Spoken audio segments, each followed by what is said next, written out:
bienvenidos de vuelta a otro episodio de Arts and Crafts.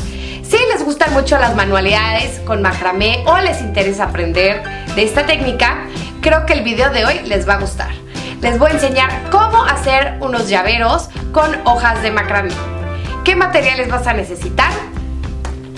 Una regla, un poco de cordón del color que ustedes deseen, un ganchito o aro metálico para crear el llavero, unas tijeras, un peine y un poco de masking tape. Antes de comenzar, los invito a darle clic al botón de suscribir. ¿Iniciamos? Comienza recortando un pedazo de cuerda de 20 centímetros. Después, insértalo al ganchito o aro metálico de tal forma que quede dividido en dos.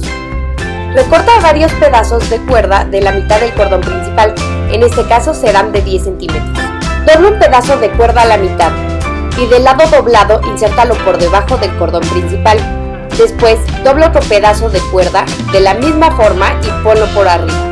Tomaremos los cordones sueltos y los insertaremos en el bucle opuesto y jalaremos de tal forma que se haga un nudo.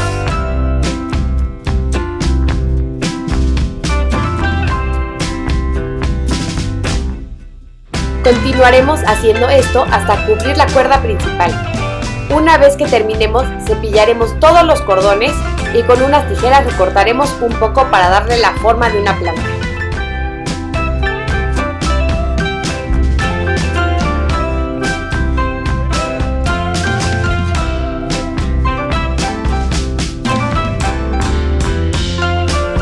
Al terminar tendremos este padrísimo llavero.